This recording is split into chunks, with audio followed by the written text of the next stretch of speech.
The two presidential nominees are focusing on their national security strategies and credentials, but a couple of controversies are dogging each of them. For Hillary Clinton, the lingering questions about her emails and the pay-for-play allegations linked to the Clinton Foundation.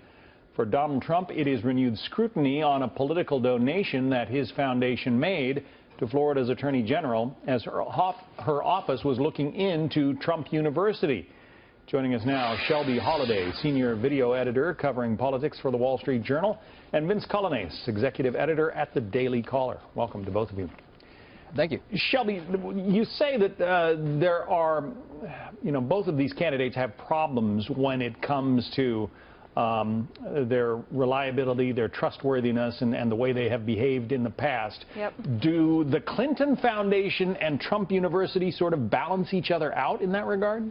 Well, they balance each other out in the sense that now both of these candidates can just turn around and point the finger at each other. And what really hurts Trump right now is that his most effective arguments about Clinton's pay-to-play activities and her breaking the law as Secretary of State now have a dent in them. He now looks like, the pot calling the kettle black.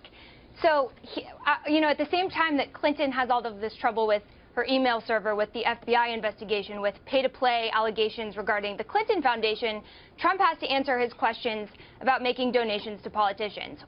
What Trump could get an advantage from is that he has boasted in the past about controlling politicians by giving them money.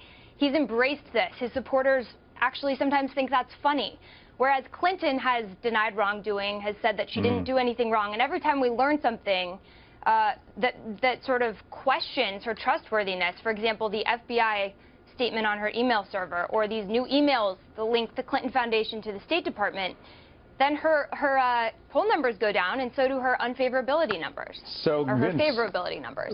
Vince, what about the way these two candidates handle the question of money and political access? Are they essentially on equal footing there? Well, definitely not. They have very binary reactions to these accusations. Whereas Hillary Clinton sort of pleads innocence or ignorance, saying, hey, look, no, there's no pay for play. I'm totally innocent. In fact, I'm shocked that you would even ask that question. We're always on the up and up. You have Donald Trump, meanwhile, who has, as she said, embraced this notion that throughout his career, he's actually given money specifically because he sees a receivable, that he's worked within the system. He's like, look, Americans aren't stupid. They know that rich people give money to politicians because they want to purchase either access or favors or something. And Trump, throughout his career, has made a point of bragging about this, and even into this presidential election.